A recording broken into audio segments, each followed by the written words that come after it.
Pour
me présenter, je suis Djegan Sen,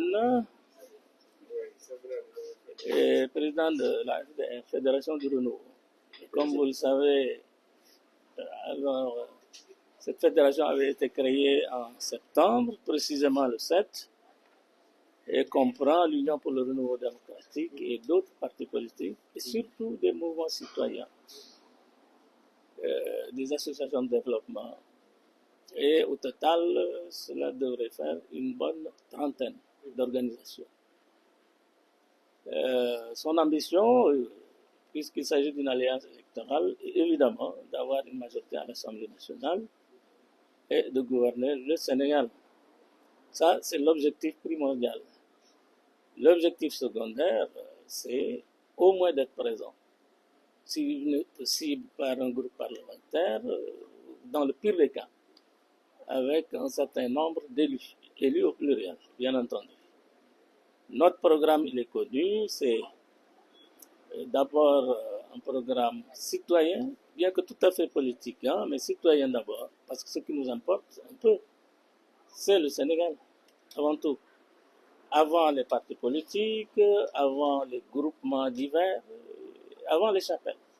Nous voulons un pays normal, un pays en paix avec lui-même, avec son environnement, avec ses citoyens, un pays résolument tourné vers la prise en charge de sa destinée personnelle, individuelle. Et pour cela, nous avons les hommes qu'il faut et les femmes qu'il faut, naturellement, puisque si vous parcourez notre liste, vous verrez qu'elle compte un nombre quand même assez appréciable de cadres de tous horizons. Voilà comment nous nous présentons et voilà où nous voulons aller. On a constaté, oui. Pardon. Alors, est-ce que vous pouvez faire un bilan par rapport au parcours on dit qu'aujourd'hui, c'est la dernière journée. Exactement, c'est la dernière journée, c'est vrai, de fin de campagne. Vous voyez déjà que l'atmosphère, hein, ça baisse par rapport à ce que ça a été hier et les jours précédents. C'est dire que la campagne, c'est classique. Ça se termine toujours par la fatigue des uns et des autres, mais surtout aussi par un début d'organisation pour la dernière étape des élections qui consiste à amener les électeurs qu'on croit avoir convaincus à aller voter, effectivement. Et ça, c'est une autre paire de manches. Il s'agira de continuer la proximité à partir de minuit aujourd'hui, c'est-à-dire 0 heure samedi, où commence donc, où se termine la campagne, et de la poursuivre jusqu'à dimanche 17 au petit matin. Donc, nous sommes fatigués, mais il y a d'autres fatigues qui nous attendent, puisque nous risquons de passer la nuit blanche, hein, habituelle du samedi au dimanche, précédant donc les élections. Et nous le ferons avec plaisir, d'autant plus que ce que nous avons vu sur le terrain est certainement en faveur d'un succès, hein, je ne dirais pas d'une victoire, mais au moins d'un succès électoral. Et il s'agira de confirmer tout cela, en ne baissant pas la garde, en continuant de veiller jusqu'à, n'est-ce pas, l'heure où est convoqué le corps électoral, c'est-à-dire 8 heures dimanche matin. Voilà, pour ainsi dire, comment se présente la situation que nous avons vécue et un peu comment nous escomptons terminer en beauté ces élections-là. Alors, en tant que leader, quelle est votre appréciation par rapport aux violences qu'on a constatées par rapport aux élections Alors, les violences, c'est inacceptable. Nous l'avons dit quelque part, c'est pas possible que le pays continue de fonctionner comme ça. Vous savez, depuis quelques années, nous sommes habitués un peu à ça. Et c'est ce qui est inquiétant, justement, cette habitude-là. Les gens s'habituent à la violence, ils s'habituent à vivre dans la violence et ils s'habituent à exercer la violence. Toutes choses qui ne sont pas acceptables en démocratie. Nous avons vu que il y a toujours eu de la violence, c'est vrai, on va nous rétorquer tout cela. Depuis qu'il y a des élections, en particulier depuis les années 50, où l'adversité était assez forte à l'époque, entre deux grands partis qui s'équilibraient quasiment, n'est-ce pas, c'est-à-dire la SFIO et le BDS, l'un dirigé par Lamine Gueye, l'autre par Senghor. C'est ça le début de la violence, 1951, et ça se poursuit. Mais une violence aussi endémique que celle que nous vivons depuis 2019, ça c'est la première fois. On assiste à cela. Les violences cycliques, oui. Il y a aussi certains propos qui ont été tenus par certains leaders. Qu'est-ce que vous voulez dire ça? Oui, mais ça, c'est pas des leaders. En réalité, c'est des politicards. Vous comprenez? Un leader n'appelle jamais à la violence. Il n'appelle pas des gens à s'armer. S'armer de science, oui. S'armer de discussion, oui. N'est-ce pas? Et surtout de possibilités un peu de s'expliquer et d'expliquer le programme. Ça, c'est l'arme qu'on attend d'un leader politique, mais pas l'arme de la force. Et cette arme de la force-là, on le sait, c'est toujours celle des faibles. Et ces gens-là, qui appellent à la violence, c'est des tarés, forcément. C'est-à-dire qu'ils traînent une tare quelque part, soit une tare politique, soit une tare intellectuelle et autres. Et parce que si on est bien armé, on n'appelle pas à se battre, justement. Et c'est regrettable, et je pense que les Sénégalais doivent sanctionner de telles personnes.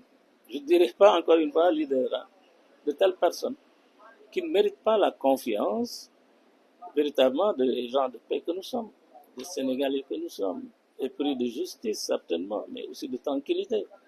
Et l'on constate hélas que ceux qui alimentent la violence sont ceux-là même qui couvrent leurs enfants. Ok, pour terminer, quel est le message que vous pouvez lancer à l'endroit de certains leaders? Alors, les leaders-là, il faut qu'ils se calment. Pour une fois. Et qu'ils sachent que la politique, premièrement, ça n'est pas un métier. S'ils comptent là-dessus pour vivre, il est naturel qu'ils soient violents. Quand ils sentent se dérober sous leurs pas la victoire qu'ils attendent et qui les fait vivre. Donc, ça, c'est le premier aspect des choses. Il ne faut pas fonctionnaliser la politique. La politique, c'est un service, et ce service-là a besoin, tout naturellement, de serviteurs, et pas de politiciens. Ce serviteur-là qu'on appelle, ou qu'on appellerait les politiques. Ceux-là, on doit les citer partout, dans toute démocratie. Mais hélas, ils sont souvent infiltrés et par des gens, des chasseurs de primes, en fait. C'est ça le mot qui convient. C'est-à-dire, c'est des gens qui ne peuvent pas vivre sans la politique. N'est-ce pas? Qui est pour un refuge. Alors que ça doit être un lieu où on sert sa société, où on sert ses prochains. Et là, ils en font une rente de situation. Et cette rente qui leur permet de vivre, évidemment, comme ceux qui suent, qui travaillent donc. Eux qui n'ont généralement jamais travaillé, ou s'ils ont travaillé, de toute façon, ils ont été toujours de mauvais travailleurs. C'est très simple.